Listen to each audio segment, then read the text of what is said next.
I understand that you own your own business now. So why did you decide to start this business? Okay. Well, I started my business academy, Maverick Academy Private Limited, because I have always enjoyed the teaching and coaching aspect of investing, sometimes even more so than actually implementing and doing the investing itself. I think that education has always been my interest and to some degree my priority. Not a lot of people know this, but actually I was much more interested in teaching before I moved into consultancy. Okay. So it seemed like a natural progression after a couple of successful years in the field. Have you always been interested in investing? Like, did you study it in the school or? No, I was not actually very interested in investing generally. I don't have I mean, now I do, but before I started my career in consultancy at the time, I didn't have a sales or financial background. So I guess the reason why I liked it initially is because, the first time I did investment was with an ex-girlfriend. Oh. So Okay. she had like a contact lens company, and so she wanted to borrow money and pay me a certain interest rate across a certain period, so that she could go and run the company better. I see. And that was the first time I received interest, so that was very interesting to me.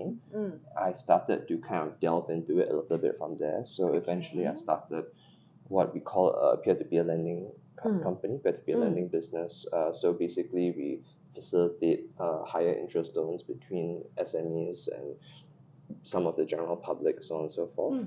That got pretty stressful. Okay. So I was doing a few part-time things in between, and I was mostly focused on my application for NIE. But when that didn't pan out so well, I had an opportunity to move into consultancy. So I took that with a firm that seemed that they were prepared to train me in all the other areas that I lacked. So investing, it did become interesting to me because I think once you see the effect of investing, then you really want to learn everything about, okay, how do I replicate this particular effect? So, but I can't really say that I had a huge background or interest in investing for the first 25 years of my life. How long have you been doing investing? Since I was 25, so that was about slightly over 6 years ago. Okay, because I saw your portfolio that you posted on your website. Yes. Yes, and it's quite a good portfolio, right? Thank you. I think you said that you actually have a net worth of more than 1 million before the age of 30. Yes. Which not many Singaporeans are able to do. Okay. I guess it's true. So how did you manage to get this net worth of, say, 1 million? What's like the progress? Well, there was a very specific article detailing it, but for the most part, to be quite frank, I struggled in the first 2 years of my career. So it was hard to consistently invest. I think eventually I brought up my regular investments to somewhere around 6K a month. 6K. And then I started doing large ad hoc lump sum investments when to do well in my business. So that was maybe about 2019 onwards. 2020 was an excellent year for investments all around. So building up that particular portfolio is just a matter of significant amount of savings as well as investing almost everything. Even currently, part of the reason, if you look at that article, you'll see that I don't include the cash components, partly because I almost never carry cash. So I almost invest everything, partly because the first 2 years were so extensive that I had investment commitments, and then after, like classic Warren Buffett stuff, like you should save before you spend, right? So even on the months where my business was extremely, extremely challenging, I would still have the investment outflow my bank account, right? And so there are some months where I have to figure out how I'm gonna eat with like $60 or like $30. So that was quite challenging. Like I would do all sorts of really creative things to figure that out, which is what you should do, right? A lot of financial books have discussed the idea behind, okay, like you should really save before you spend. And so situation that I had put myself in to consistently invest, that kind of pressure, had made me a lot more creative. So in that first 2 years in particular, I had figured out all sorts of little ways to get like CapitaLand Mall vouchers, NTUC vouchers. There was a period where I had racked up like hundreds of or even like thousands of dollars of vouchers, and then I would eat cold storage for like 1.5 months, and I would basically like cry every day because I was so poor and I was sick of eating the same crap. But that was really what it was required to make sure that I could keep going, So I mean, there were some health consequences for sure. I wasn't sleeping or eating very well, but eventually, because of that particular trying period, so I got very, very accustomed to investing regularly. And so I think having a big portfolio comes with both a combination of business success as well as regularly investing whatever excess that you have, as well as the portfolio gain itself. And so that seemed like a very natural progression. And so one day when I was detailing my portfolio with my client, we do like a little net worth exercise. I was surprised to find out that by November 2021, I had already had over $1 million in net worth. It's not really something I planned or anything. It just happened that, you just happen to tally up the numbers of whatever your businesses and your investments are worth at that time. And so, so it was quite a nice feeling. So that's pretty much how it happened. I see. From what you explained, it's actually quite different from how we normal people think about, rich people. We think that, people have very luxurious lifestyles, they have fancy cars, they live in huge houses, Sure. they eat at expensive restaurants. Yeah, but it's totally different. You say that you have only $60 to spend in a month. Yeah. That's really, really quite shocking. Oh, is it? Okay. But I don't consider myself very rich. Isn't it the point of having money in order for you to be able to enjoy life? Sure. I mean, it's a balance, right? So if you haven't hit the points of financial freedom, then you get to decide how much more you want to struggle for that financial freedom, right? So because the first 2 years of really trying to get the business, get a handle on the business, was so terrifying. So even when the business started to do well, I would just invest like every single dollar I could, because you really don't know whether or not the business will collapse the next day, right? If you're very used to like years of a certain amount of poverty, then you're going to assume that this money is not going to last forever, right? So if I made like 150K in like 2019, for example, like 130 or 140 would go like straight into investing. Yeah, and then for the next year, so on and so forth, right? It's not like I made no mistakes, right? So I lost quite a significant amount of money because of my ex. I actually gave away a big amount of land and property because she was homeless at the time, so that's a very, very complicated situation. But that lost me about 100,000 easily. But the general idea is there in a sense that you can afford to make these kinds of mistakes once you have money. So I think that's actually more important and more fulfilling than the idea that when you have more money, then you should decide on how to enjoy life. That being said, you can do certain things that will make you comfortable along this journey. So obviously, it was not ideal to consistently be in a state where you have extremely, extremely little money in your bank account, right? So eventually, over time, I would give a little bit more access to myself, like try to do it based on a percentage basis, for example, right? And so when I was making, by 2020, I was making about roughly 8 times more than what I made in 2017, and so as a result, obviously I could spare a couple of thousand a month for myself, and so I got myself a gym membership because my health had significantly declined by that point, so gym memberships are quite a hefty recurring cost, and so that is something that I made a commitment to so that I could, balance out between wealth and health.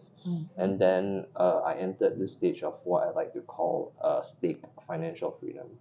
So stake financial freedom is basically when, if you so desire, you can buy a stake whenever you feel like it.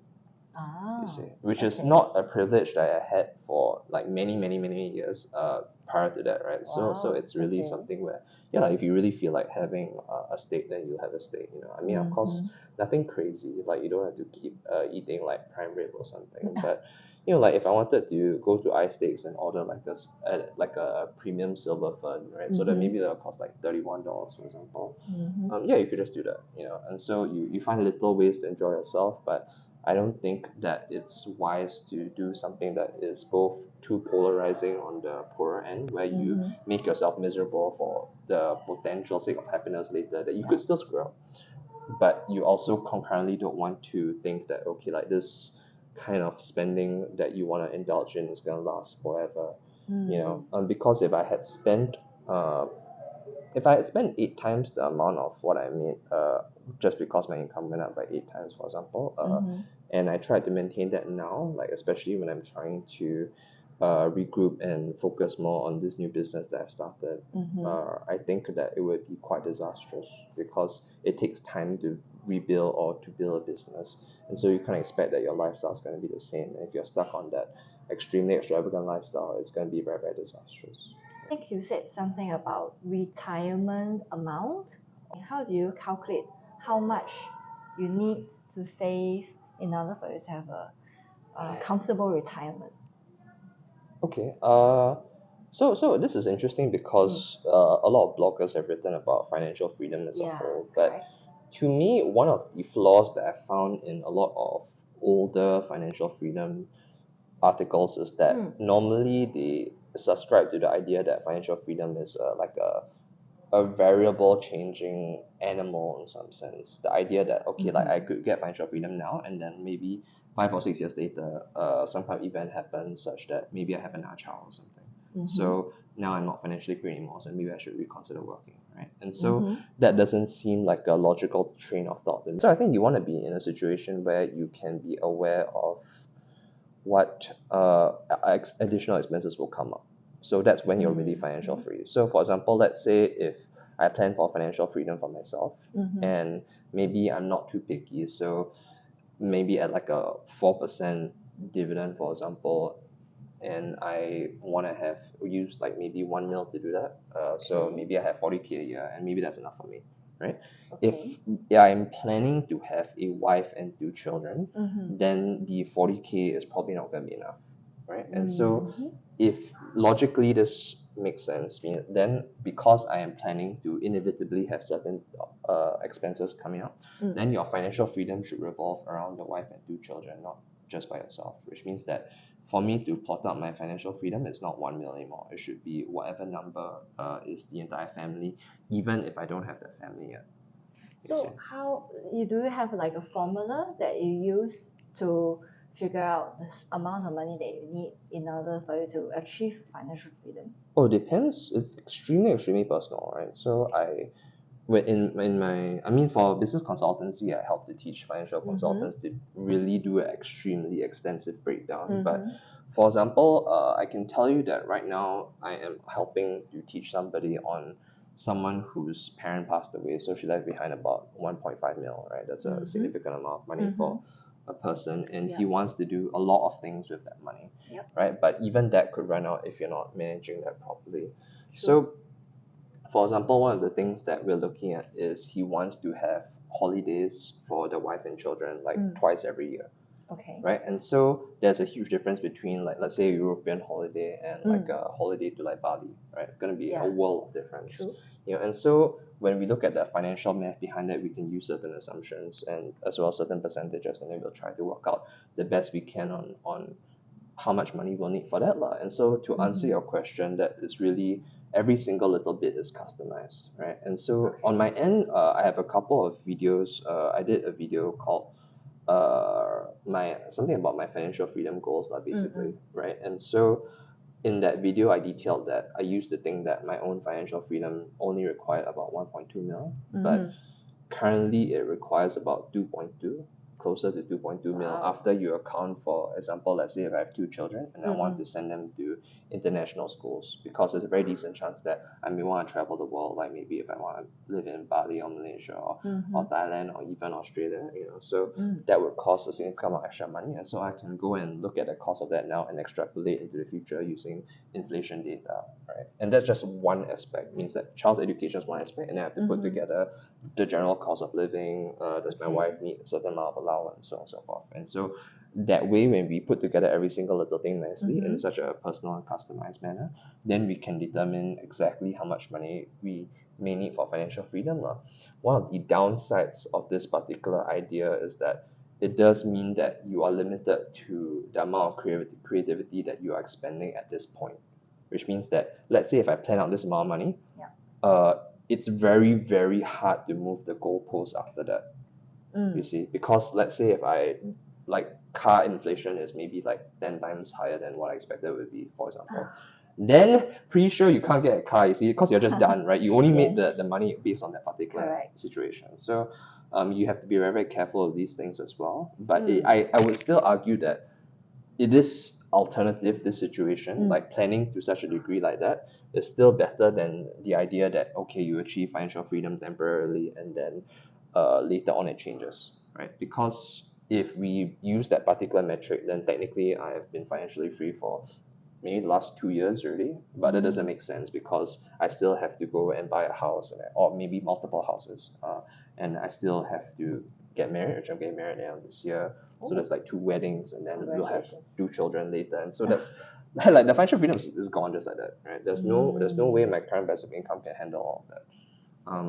So it doesn't make sense to use that particular metric. I don't think there's a perfect metric, but that's the one that we use to make sure that our clients will have a better future.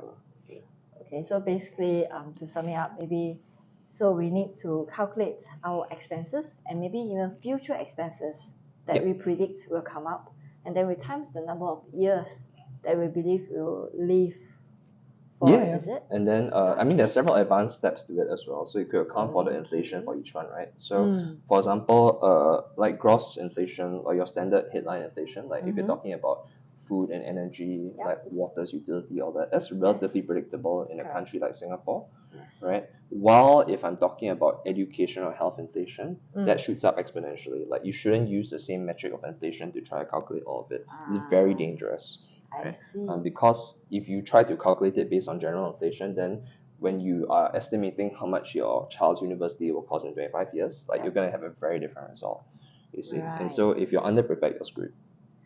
Okay. So it's better be exact as possible. So that's the advanced metrics of what you just described, but you did describe it accurately in summary. Like you should plan out these future expenses and then understand what they will cost you to the best of your ability, and try to have a fun time with it. I always enjoy this kind of exercise with my clients or with my kids, my students, because you really get to see exactly what you want. And I think one of the downsides in investing that's been, not really downsides, but one of the things that in investments that has been wildly underappreciated is that people are always looking at like how to make the most money this way, that way, this way, but you always lose focus of what the money is for. And so if you can't keep your focus on that, then when your investments start going down, and it will go down at some point, it's only a matter of when, right? Because sometimes you'll have market crashes once every 10 years minimally, right? And so you won't have the conviction to hold on if you don't remember what it's for. And also to some degree, quite importantly, when that fall is going to happen.